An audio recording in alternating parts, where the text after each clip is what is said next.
Good morning everyone, welcome to my YouTube channel. कल की class में हमने सारे फिगर इट आउट किए थे। आज की क्लास उससे आगे है like pictographs, bar graphs give a nice visual way to represent data. क्या कह रहा है यहाँ पे कि पिक्टोग्राफ की तरह जो बार ग्राफ है वो भी नाइस विजुअल वे देता है किसको, डेटा को रिप्रेजेंट करने का।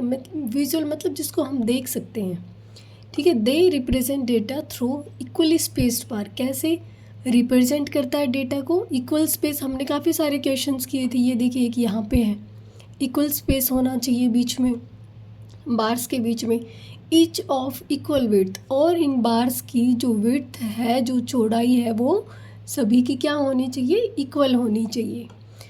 वेयर द लेंथ्स और height give frequencies of the different categories. ये जो इनकी लेंथ है या फिर इनको हाइट आप बोल सकते हो, ये क्या करती है? डिफरेंट कैटेगरीज की फ्रीक्वेंसी, मीन्स फ्रीक्वेंसी बताती है कि कहाँ से कहाँ तक जाएगा ये, इसकी लेंथ कितनी है, ठीक है।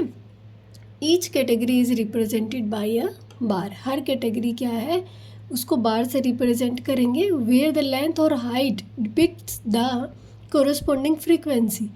जो लेंथ है या जिसको आप हाइट बोल सकते हो, वो किसको डिनोट करेगी? फ्रीक्वेंसी को। फ्रीक्वेंसी कुछ भी हो सकती है, जैसे कॉस्ट बताया, ठीक है, या फिर आप उसकी ये कितनी लॉन्ग है वो चीज़, ठीक है, ये बता सकते हो। फिर है और क्वांटिटी। फ्रीक्वेंसी कॉस्ट में भी हो सकती है, क्वांटिटी में भी हो सकती है। क्वांटिटी क्या, कितने रन्स बनाए, कितने किलो कोई सामान अगर लेना है तो, ठीक है, कुछ भी हो सकता है फ्रीक्वेंसी में। The bars have uniform spaces between them to indicate that they are free standing and represent equal categories. जो बार्स हैं, यूनिफॉर्म स्पेसिस मतलब कि यूनिफॉर्म का मतलब सेम स्पेस उनके बीच में रहेगा। ये जो सेम स्पेस है, ये क्या इंडिकेट करता है कि ये फ्री है और रिप्रेजेंट क्या करते हैं? Equal categories. डिफरेंट कैटेगरीज नहीं, इक्वल कैटेगरीज हैं सभी की।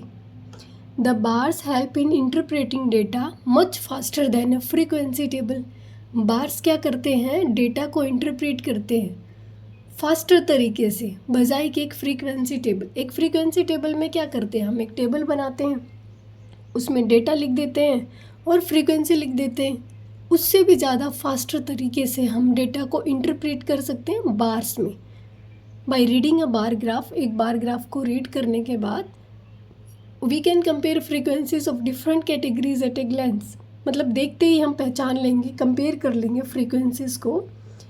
जैसे इसमें ये दे रखा है, ये देखिए, आप इसको देखते ही पहचान लेंगे कि हाँ ये सबसे बड़ा है, ये फिर सेकंड नंबर पे, थर्ड, फोर्थ, फिफ्थ, इस तरीके से। हालांकि इसमें कुछ मिस्टेक्स है जो हमने कल ठीक कर ली थी, ठीक है। ये एक एग्जाम्पल के तौर पे मैंने आपको दिखाया है कि देखते ही हम बार ग्राफ से पहचान लेंगे, लेकिन जब फ्रीक्वेंसी टेबल की बात होती है तो हम देखते ही उसको नहीं पहचान सकते, हमें उसे कंपेयर करना पड़ेगा।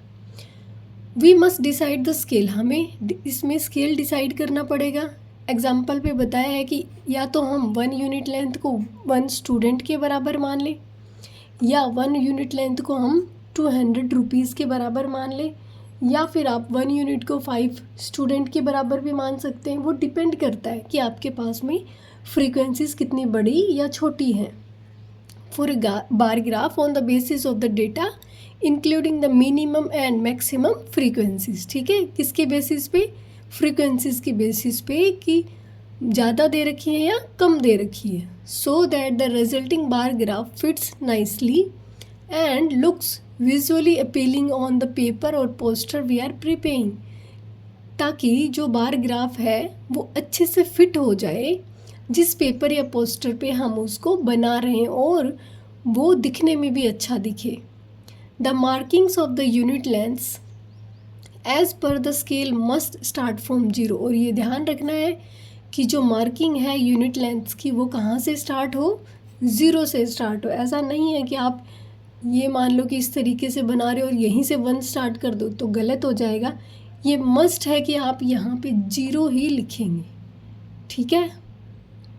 नेक्स्ट है आपका टीचर्स नोट है, the main focus of this chapter is to learn how to handle data. सबसे पहले ये है कि इस चैप्टर का मेन फोकस क्या है, ये लर्न करना कि डेटा को कैसे हैंडल करना है। किस लिए? To find answer to specific questions और इंक्वायरीज, कुछ स्पेसिफिक क्वेश्चंस और इंक्वायरीज के आंसर्स फाइंड आउट करने के लिए, या टू टेस्ट हिपोथेसिस और to take specific decisions. Hypothesis का मतलब होता है कि हम दिमाग लगा के उसको दिमाग में ही सोचे कि हम इसका क्या कर सकते हैं। जैसे कोई घर बनाता है अपना, ठीक है, तो अपने दिमाग में कैलकुलेट करना है कि मुझे अपने घर का डिज़ाइन कैसे बनाना है, ठीक है, वो हिपोथेसिस होती है इसी टाइप की। तो जब आप बार ग्राफ्स बनाएंगे, उसको किस तरीके से कलर करना है, कौन से बार को क्या कलर करेंगे आप, तो ये सब आप हिपोथेसिस होती है, ये लगाना आप सीखेंगे उसमें, और अच्छे डिसीजन, स्पेसिफिक डिसीजंस लेना सीखेंगे। This should be kept in mind when providing practice opportunities. जब आप उनको प्रैक्टिस अपॉर्चुनिटीज़ दें, तब आपको इन सब बातों को ध्यान में रखना है कि किस तरीके के क्वेश्चंस उसमें से अराइज कर सकते हैं, कैसे वो उनको अच्छी डिसीजन ले सकते हैं उन पे, ठीक है, किस तरीके की हिपोथेसिस हो सकती है, उससे क्या सीख सकते हैं बच्चे जब वो डेटा को कलेक्ट करें, ऑर्गेनाइज करें और डेटा को एनालाइज करें। अब नेक्स्ट टॉपिक आता है हमारे पास artistic and aesthetic considerations. Means artistic का मतलब क्या होता है हिंदी में, ये होता है कलात्मक। एस्थेटिक का मतलब होता है क्या, सौंदर्यात्मक। मतलब अब जो डेटा रिप्रेजेंट करेंगे वो आर्टिस्टिक होना चाहिए, एस्थेटिक होना चाहिए, ठीक है। In addition to the steps described in previous sections, जो स्टेप्स हमने पीछे के सेक्शंस में डिस्क्राइब किए हैं, कौन कौन से, बार ग्राफ किया है, पिक्टोग्राफ किया है, there are also some other more artistic and aesthetic aspects. यहाँ पे अब हम पढ़ेंगे कुछ और ज़्यादा आर्टिस्टिक और एस्थेटिक एस्पेक्ट्स के बारे में। One can consider when preparing visual representations of data to make them more interesting and effective। यहाँ पे क्या बताना चाहता है कि जब कोई अपने डेटा को रिप्रेजेंट करे ज़्यादा इंटरेस्टिंग और इफ़ेक्टिव तरीके से, तो कोई भी अपने डेटा को इंटरेस्टिंग और इफ़ेक्टिव तरीके से प्रेजेंट करने के लिए आर्टिस्टिक और एस्थेटिक एस्पेक्ट्स को कंसीडर कर सकता है। First, when make a visual representation of data such as pictograph और बार ग्राफ। जब पहले कोई विजुअल रिप्रेजेंटेशन बनाता था, किसमें, पिक्टोग्राफ में या बार ग्राफ में, it is important to make it fit in the intended space. तो उसको क्या ध्यान रखना पड़ता था कि वो एक स्पेसिफिक स्पेस में आ जाए, फिट हो जाए। दिस कैन बी कंट्रोल, इसको कंट्रोल किया जा सकता था स्पेस को, कैसे, for example by choosing the scale appropriately as we have seen earlier. कैसे कर सकते हैं, स्केल को अप्रोप्रिएट तरीके से चूज़ करके हम पिक्टोग्राफ या बार ग्राफ को छोटा या बड़ा कर सकते थे। कैसे, अगर हम 1 यूनिट लेंथ को 1 स्टूडेंट के बराबर समझें और सपोज करो आपके पास 1000 स्टूडेंट्स हैं, तो इसका मतलब है कि हमारा जो बार ग्राफ है या पिक्टोग्राफ है वो बहुत बड़ा चला जाएगा, ठीक है। इसलिए हमने स्केल को अप्रोप्रिएट तरीके से यूज़ किया और 1 यूनिट को मान लिया हमने 100 स्टूडेंट्स के बराबर, ठीक है। अब हम इसको अच्छे तरीके से कर सकते हैं बार ग्राफ में। It is also desirable to make the data presentation visually appealing and easy to understand. ये क्या करता है कि जो डेटा प्रेजेंटेशन होता है उसको अपीलिंग बनाता है और इसी सरल तरीके से समझने में हेल्प करता है, so that the intended audience appreciate the information being conveyed. मतलब कि जो ऑडियंस बैठी है हम उनको अपनी बात समझा पाए, इस तरीके से हमें डेटा को प्रेजेंट करना है ताकि ऑडियंस हमें अप्रिशिएट कर सके।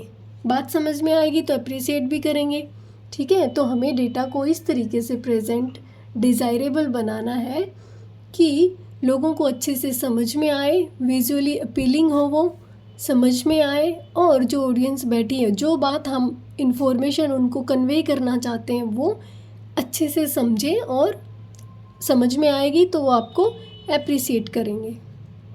Let us consider an example.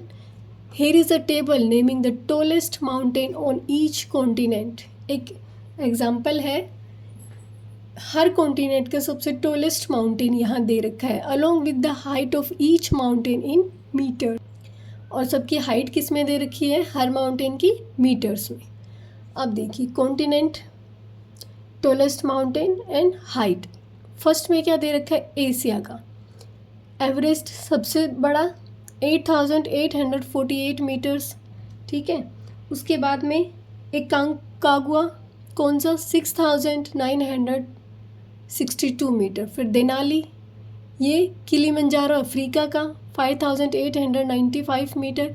Europe में एल्ब्रस, अंटार्कटिका में विंसन मैसिफ। फिर ऑस्ट्रेलिया का है कोसियुस्को, ठीक है, 2,228 metre. How much taller is Mount Everest than Mount Kosciuszko? कह रहा है कि ये जो माउंट एवरेस्ट है ये कितना लंबा है कोसियुस्को से। Are Mount Denali and Mount Kilimanjaro very different in height? क्या ये जो देनाली माउंटेन है और किलिमंजारो है, क्या इनकी हाइट में ज़्यादा डिफरेंस है? नहीं, ज़्यादा डिफरेंस तो नहीं है। अब ये देखते हैं पहला question, how much taller is Mount Everest than Mount Kosciuszko. देख बोर्ड पे करते हैं इसको पहले।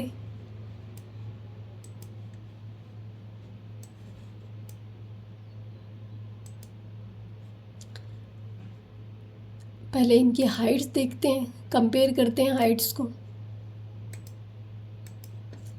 लिखेंगे 1 minute.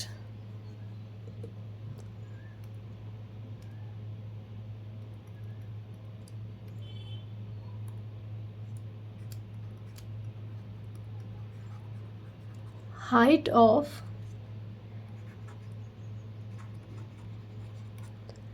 Mount Everest is equal to कितनी? 8,848 मीटर। नेक्स्ट है हाइट ऑफ माउंट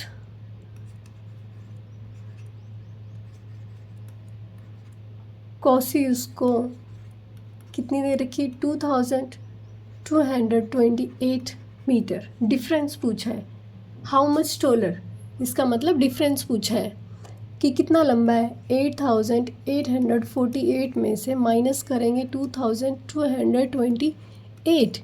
8 में से 8 गया कितना? 0। 4 में से 2 गया 2। 8 में से 2 गया 6। फिर 8 में से 2 गया कितना? 6। कितनी लंबाई है, कितना टॉलर है? 6,620 मीटर। नेक्स्ट आपसे ये पूछा गया था कि क्या इन दोनों का डिफरेंस आप बता सकते हैं? किसका? Denali and Kilimanjaro. ये देखिए, अब इनमें डिफरेंस देखिए। देखने से तो थोड़ा ही डिफरेंस नज़र आता है, बहुत ज़्यादा बड़ा डिफरेंस नहीं है, तो लिख देंगे are Mount Denali and Mount Kilimanjaro very different in height. तो लिख देंगे क्या? No, this is not so easy to quickly discern from a large table of number. यहाँ खुद ही बता दिया कि ये ईजी टू अंडरस्टैंड नहीं है, ठीक है। लार्ज नंबर जब किसी टेबल में लिखे रहते हैं, अब ये देखिए, क्या आप इनको देख के आसानी से बता सकते हैं इसमें भी 5 आता है, इसमें भी 5, चलो 5 4 ऐसे करके तो डिफरेंस पता कर भी ले, लेकिन दोनों में ही 5 आ गया। फिर इनको कंपेयर करके देखेंगे कौन सा बड़ा है। यहाँ पे दोनों में 6 है, यहाँ भी कंपेयर करके देखना पड़ेगा कि कौन सा बड़ा है कौन सा छोटा है। As we have seen earlier, जैसा कि हमने पहले देखा, we can convert the table of numbers into bar graph. ये है टेबल ऑफ नंबर्स जिसमें नंबर्स से हमें शो किया गया है। तो इसको अब हम क्या करेंगे? बार ग्राफ में कन्वर्ट करेंगे, as shown on the right, जैसे कि आपको राइट साइड में दिखाया गया है। Here each value is drawn as a horizontal box. जो नीचे आपको बार ग्राफ दिखाया गया है उसमें हर जो वैल्यू है वो हॉरिजॉन्टल बॉक्स बनाई गई है। देर आर लॉन्गर और shorter depending on the number they represent. ये लंबे भी हो सकते हैं, छोटे भी हो सकते हैं, किस पे डिपेंड करेगा? उसके नंबर्स पे डिपेंड कर रहा है। This makes it easier to compare the heights of all these mountains at a glance. ये जो हाइट का कंपैरिजन यहाँ पे नीचे दिखाया गया है आप माउंटेन्स का, ये आपको एक झलक में देखने से पता चल जाएगा कि कौन सा माउंटेन बड़ा है कौन सा छोटा है। आप इस बार ग्राफ को देख के आसानी से समझ सकते हैं। देखते ही बता देंगे कि एवरेस्ट सबसे बड़ा है, कोसी उसको सबसे छोटा है। ठीक है, तो यही फ़ायदा होता है बार ग्राफ का। और क्या आप इस टेबल को देख के ये बता पा रहे थे कि कौन सा बड़ा है कौन सा छोटा है? नहीं, क्योंकि उसमें हमें टाइम लग रहा था पता करने में कि कौन सा बड़ा है और कौन सा छोटा है। नेक्स्ट है however since the boxes represent Heights. ये जो बॉक्सेस बना रखे हैं ये हाइट्स को रिप्रेजेंट करते हैं। It is better and more visually appealing to rotate the picture. अगर हम इस पिक्चर को रोटेट कर दें तो हम इसको ज़्यादा अच्छे से देख पाएंगे और समझ पाएंगे। So that the boxes grow upward. Boxes क्या होंगे? अभी तो हॉरिजेंटली है, फिर ये अपवर्ड के डायरेक्शन में हो जाएंगे। Vertically from the ground like mountains, और माउंटेन्स की तरह सीधे खड़े हो जाएंगे ग्राउंड से। वर्टिकली मतलब सीधे खड़े हो जाएंगे। बार ग्राफ विद वर्टिकल बार्स। जो बार ग्राफ वर्टिकल बार्स के साथ में बनता है उनको क्या कहते हैं हम? Column graph. ठीक है, ये हॉरिजॉन्टल ग्राफ है। Columns are the pillars you find in a building that hold up the roof. Columns क्या होते हैं? आप सभी ने पिलर्स देखे होंगे जो बिल्डिंग्स में खड़े होते हैं बिल्डिंग्स को होल्ड करने के लिए। ठीक है, बिल्डिंग की रूफ को होल्ड करने के लिए पिलर्स बने होते हैं, उन्हीं को कॉलम्स कहते हैं। Below is a column graph. नीचे जो आपको दिया गया है वो क्या है? एक column graph for our table of tallest mountains. जो टॉलेस्ट माउंटेन की जो टेबल हमने बनाई थी उसका ये कॉलम ग्राफ बन गया। ठीक है, ऊपर जो था वो हॉरिजॉन्टल ग्राफ बनाया था। From this column graph it becomes easier to compare. Column graph से ये ईजी हो गया कंपेयर करना। Visualise the height of mountains. आपको देखने में पता अब ज़्यादा अच्छा लग रहा होगा, अब ज़्यादा अच्छे से आप कंपेयर कर पाएंगे कॉलम ग्राफ की वजह से। Next, in general it is more intuitive, suggestive and visualising appealing to represent heights. अब ये कहता है कि ये ज़्यादा इंट्यूटिव होगा, सजेस्टिव होगा और अपीलिंग होगा कि हम हाइट्स को किस तरीके से रिप्रेजेंट करें। That are measure upward from the ground. अगर हम ग्राउंड से इस तरीके से हाइट को मेज़र करें, रिप्रेजेंट करें तो हमारे लिए ज़्यादा अपीलिंग होगा, वो ज़्यादा इंट्यूटिव होगा। Using bar graphs that have vertical bars और कॉलम्स। क्या वर्टिकल बार ग्राफ को यूज़ करके जब हम हाइट्स को रिप्रेजेंट करेंगे तब वो हमारे लिए ज़्यादा सजेस्टिव होगा, ज़्यादा इंट्यूटिव होगा और अपीलिंग होगा। Similarly lengths that are parallel to the ground, वो लेंथ्स जो ग्राउंड के पैरेलल होंगी, ठीक है, उनको क्या करेंगे? For example distance between location on earth. Earth पे कोई भी लोकेशन, कोई भी डिस्टेंस अगर मेज़र करना होगा तो हम क्या करेंगे? हॉरिजॉन्टल आर्क्स का यूज़ करेंगे। Are usually best represented using bar graph with horizontal arcs. ठीक है, ये कहना क्या चाहता है? देखिए, जब आपको हाइट मेज़र करनी होगी ना तो आप वर्टिकल बार्स का यूज़ करेंगे। ठीक है, हाइट्स की बात हो रही है। और जब आपको डिस्टेंस मेज़र करना हो तो आप क्या करेंगे? इस तरीके के बार्स का यूज़ करेंगे, हॉरिजॉन्टल बार्स का। आई होप डिफरेंस आपको क्लियर हो गया हो कि जब आपको हाइट्स को मेज़र करना हो, किसी भी चीज़ की हाइट हो वो चाहे, तो आपको वर्टिकल बार्स का यूज़ करना है। और जब आपको डिस्टेंस मेज़र करना हो अर्थ पे कोई भी डिस्टेंस, ठीक है, one place to another place, कोई भी डिस्टेंस मेज़र करना हो जो कि ग्राउंड के पैरेलल हो तो आपको ये हॉरिजॉन्टल बार्स का यूज़ करना है। ठीक है, नेक्स्ट है आपके पास figure it out. If you wanted to visually represent the data of heights of the tallest persons in each class in your school. क्या कहता है ये कि अगर आप अपने स्कूल में हर क्लास के सबसे लंबे बच्चे का डेटा रिप्रेजेंट करना चाहते हैं, हाइट की बात हो रही है, would you use a graph with vertical bars और हॉरिजेंटल बार्स? तो आप कौन सा बार ग्राफ यूज़ करेंगे, वर्टिकल बार्स या हॉरिजॉन्टल बार्स? वाई, और जो बार ग्राफ आप यूज़ करेंगे उसका रीज़न भी बताना है कि क्यों आप उसको यूज़ कर रहे हो। तो अभी हम इसका आंसर लिखते हैं बोर्ड पे। अभी अभी हमने पढ़ा क्या कि जब हमें हाइट शो करनी होगी तो हम क्या करेंगे, वर्टिकल बार ग्राफ्स का यूज़ करेंगे। ठीक है, तो यहाँ पे लिखेंगे हम, फर्स्ट का आंसर लिखेंगे फिगर इट आउट का, कि I will use vertical bars to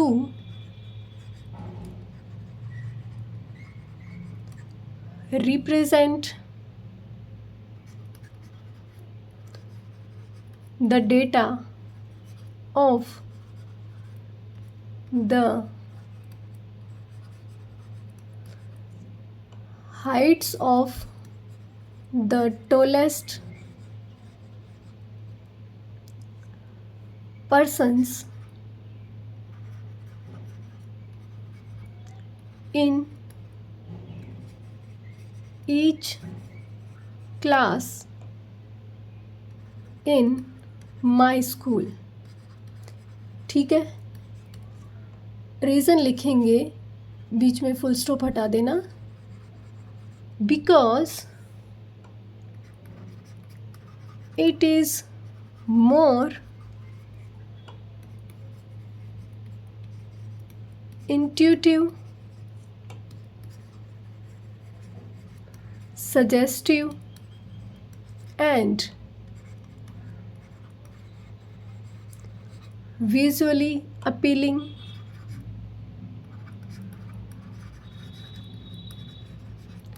to represent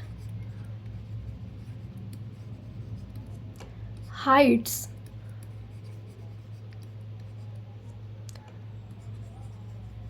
that are measured upwards from the ground using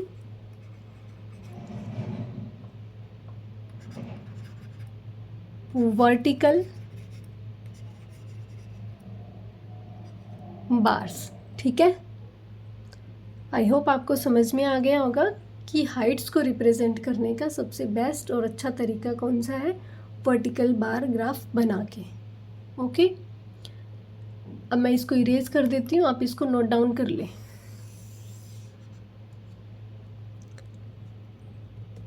second question है अब हमारे पास, इसी तरीके का है सेकंड क्वेश्चन, कि आपसे पूछा गया है कि आप इसमें क्या यूज़ करेंगे। If you are making a table of the longest river on each continent, अगर आप, ये देखिए लॉन्गेस्ट पूछा है, longest river on each continent and their lengths, ये कह रहा है कि अगर आप कोई ऐसी टेबल बनाएं जिसमें हर कॉन्टिनेंट की सबसे लंबी रिवर हो, would you prefer to use a bar graph with vertical bars और विद हॉरिजॉन्टल बार्स? तो आप कौन सा बार ग्राफ यूज़ करेंगे, वर्टिकल या हॉरिजॉन्टल? वाई और क्यों? Try finding out this information and then make the corresponding table and bar graph which continents have the longest rivers. ठीक है, आपको क्या करना है, फाइंड आउट करनी है इन्फॉर्मेशन और कोरस्पॉन्डिंग टेबल बनानी है और फिर बार ग्राफ बनाना है और बताना है कि कौन से कॉन्टिनेंट में सबसे लंबी नदी है। ठीक है, चलो बोर्ड पे करते हैं। सबसे पहले हम क्या करेंगे, टेबल बनाएंगे। ठीक है, सबसे पहले हमें बनानी है टेबल।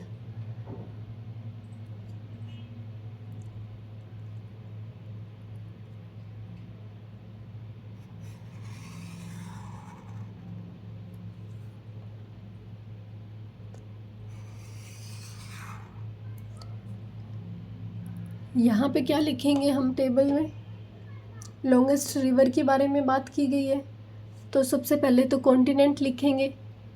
अगर कॉन्टिनेंट कंप्लीट नहीं लिखा जाएगा यहाँ पे, तो मैं शॉर्ट फॉर्म में लिख दूँगी, ठीक है। 1 2 3 4, यहाँ पे तो आएगा नहीं, तो टेबल हमें और ज़्यादा बड़ी करनी पड़ेगी। पहले टेबल को बड़ा कर लेते हैं यहाँ से, ठीक है।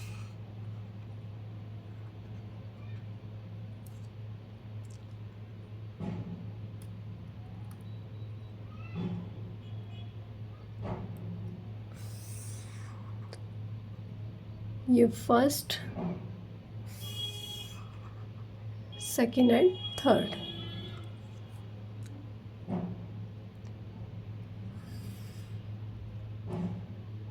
वन 2 3 4 5 6 एंड 7, ठीक है। सबसे पहले क्या लिखेंगे यहाँ पे, कॉन्टिनेंट, उसके बाद में लॉन्गेस्ट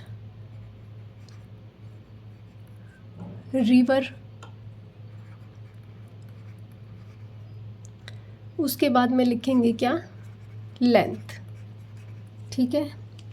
आप इनको गूगल से सर्च कर सकते हैं। सबसे पहले लिखेंगे हम क्या, कलर चेंज कर लेते हैं पहले तो, अफ्रीका। लॉन्गेस्ट रिवर क्या है यहाँ पे, नील रिवर, ठीक है। नेक्स्ट है हमारे पास में एशिया। एशिया में क्या, यांगते रिवर,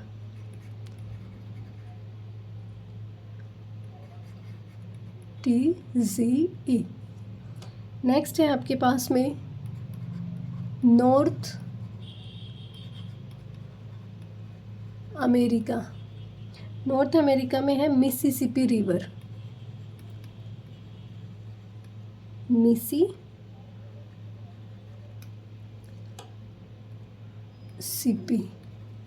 ठीक है। उससे आगे है साउथ अमेरिका,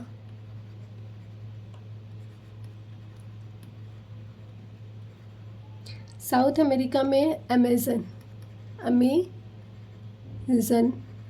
रिवर। नेक्स्ट है यूरोप, और यूरोप में कौन सी है, वोल्गा रिवर, वोल्गा। उससे आगे है आपका ऑस्ट्रेलिया,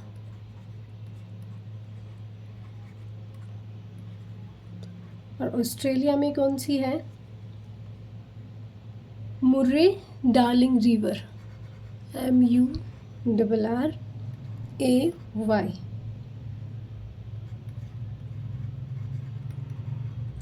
ठीक है। जो अंटार्कटिका है उसमें कोई भी लॉन्गेस्ट रिवर नहीं है, सब छोटे छोटे रिवर्स हैं, ठीक है, इसलिए उनको कंसिडर नहीं किया गया अभी तक। क्या लिखेंगे, अंटार्कटिका,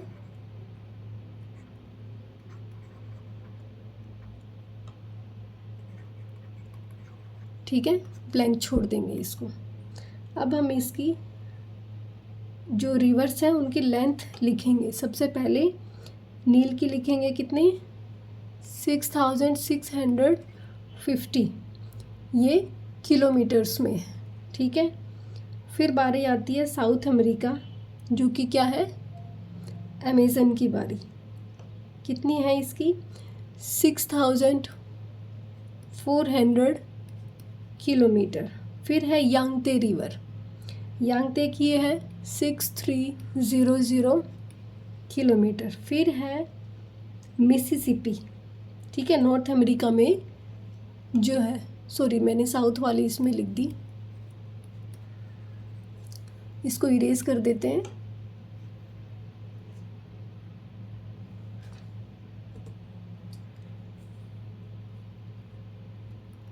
नॉर्थ अमेरिका में है 6275 किलोमीटर्स, ठीक है। और जो वोल्गा रिवर है ये है 3530 किलोमीटर। और जो लास्ट है ऑस्ट्रेलिया में वो है 2500 किलोमीटर, और इसमें कोई भी नहीं है, सब छोटी छोटी है, इसलिए इसका बनाया नहीं गया है। अब हमें क्या करना है, ये हमारी टेबल बन गई। अब हमें बनाना है इसका क्या, बार ग्राफ। हाइट, आप इसको हाइट के मैंने लिख दिया, आप इसको लेंथ के अकॉर्डिंग भी एडजस्ट कर सकते हैं। मीन्स ये जो साउथ अमेरिका वाली है इसको सेकंड नंबर पे ले आए, इसको थर्ड पे, इसको फोर्थ पे, ऐसे। अदरवाइज जैसे है वैसे भी बना सकते हैं टेबल, ठीक है। अब बारी आती है हमारी बार ग्राफ बनाने की, ठीक है। आप इसको नोट डाउन कर लें 1 मिनट में, फिर हम बनाते हैं बार ग्राफ्स। आई होप अच्छे से नोट डाउन कर लिया होगा, समझ लिया होगा। अब हम बार ग्राफ्स पे आते हैं। सबसे पहले हम बनाएंगे वर्टिकल लाइन।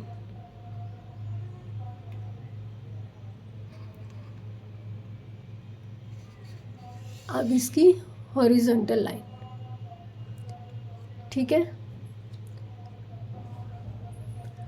अब यहाँ पे लिखेंगे हम, सबसे पहले क्या लिखेंगे, नीचे की साइड हॉरिजॉन्टल पे क्या लिखेंगे, जो भी कॉन्टिनेंट्स हैं उनको लिखेंगे। और नीचे क्या लिखेंगे, इसकी लेंथ। नीचे क्या लिखेंगे, लेंथ, ठीक है। आपको दिखाई नहीं दे रहा होगा शायद, थोड़ा छोटा कर देते हैं, ठीक है। ये लेंथ है इनकी। और इस साइड जो लिखेंगे वो जो भी इनकी जो लॉन्गेस्ट रिवर है उनका नाम, name of the reverse, name of the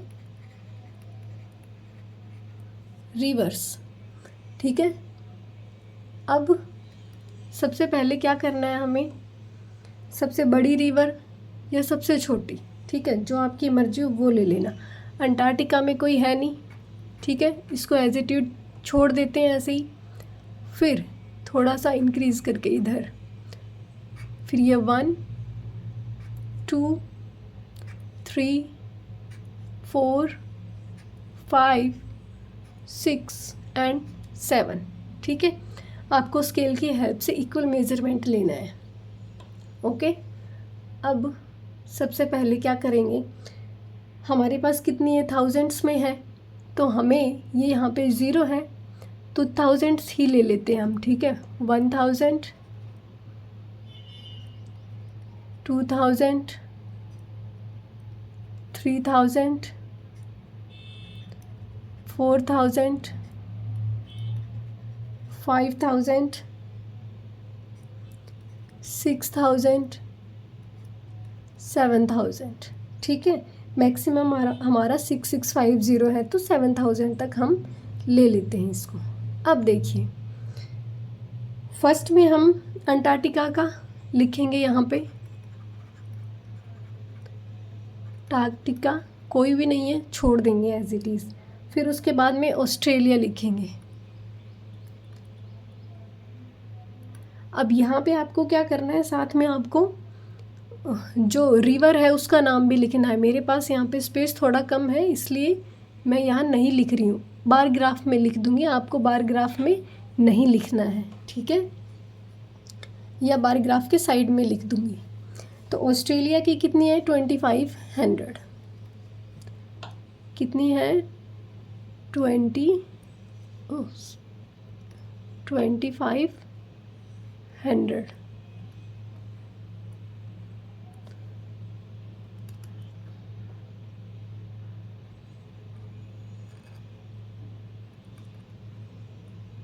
one minute.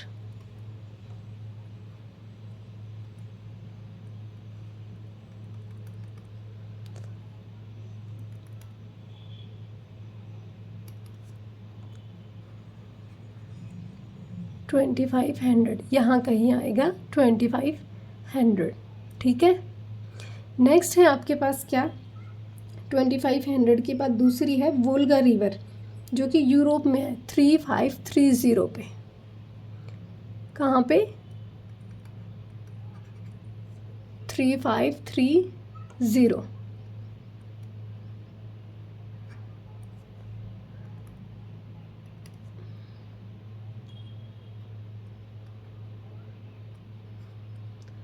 कुछ तो प्रॉब्लम हो गई आज, 1 मिनट रुकिए आप।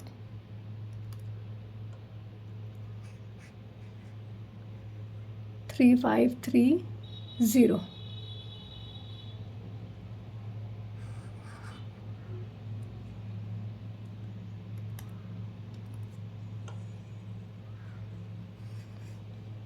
यहाँ तक, ठीक है। थोड़ा सा मेरे, हाँ अभी ठीक है, ओके। ये है आपका 3530। कौन सी रिवर है, वोल्गा रिवर, लिख देती हूँ मैं यहाँ पे वोल्गा। और ये कौन सी थी, ऑस्ट्रेलिया की मुर्रे।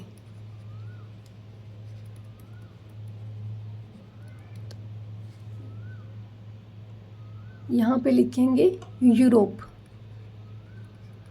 नेक्स्ट है हमारे पास, लेंथ के हिसाब से चल रहे हैं हम, तो मिसिसिपी, ठीक है, जो कि नॉर्थ NA से डिनोट कर रही हूँ मैं यहाँ पे, ठीक है, क्योंकि मेरे पास स्पेस थोड़ा कम है, आपको दिखाई नहीं देगा इसलिए। इसकी हाइट, सॉरी लेंथ इसकी कितनी है, 6275, 6275 यहाँ कहीं आएगी, ठीक है।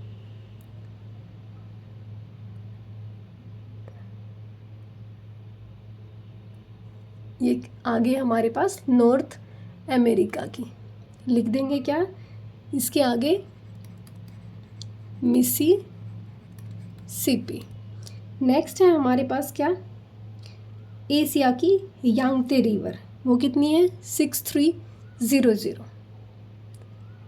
आगे लिखेंगे 6300, ठीक है। थोड़ी सी बड़ी इससे, ज़्यादा तो नहीं है, बिल्कुल ज़रा सी बड़ी है। इसको थोड़ा नीचे करेंगे और यहाँ से इक्वल बार ग्राफ्स हमारे पास होने चाहिए, ठीक है। लिख देंगे क्या, यांगते रिवर। स्पेलिंग मिस्टेक हो गई है, GTZE, ठीक है। ये कहाँ की है, एशिया की। थोड़ा सा ग्राफ में आपको दिखाई नहीं देगा, जो जो मैं बोल रही हूँ वैसे वैसे आप लिखते जाना। नेक्स्ट है हमारे पास साउथ अमेरिका की अमेज़न।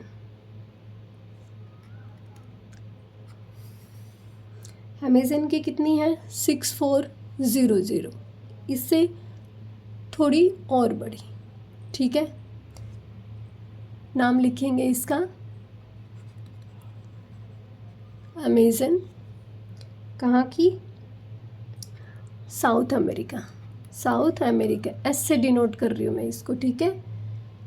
एंड लास्ट में हम 1 2 3 4 5 और एक में थी नहीं, ठीक है, 6, और लास्ट हमारे पास क्या बची, अफ्रीका की, कौन सी, नील रिवर। और ये कितनी लंबी है, सबसे लंबी है,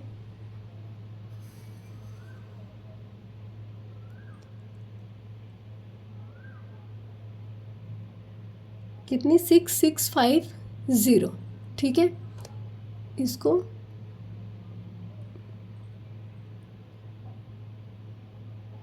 यहाँ पे शिफ्ट कर देंगे और अब ये इंक्रीज नहीं हो रहा है, तो हम इसको इस तरीके से लिख देंगे, ठीक है। समझ आ गया आपको, इक्वल स्पेस इक्वल बार होने चाहिए। अभी हम इसके आगे क्या लिखेंगे,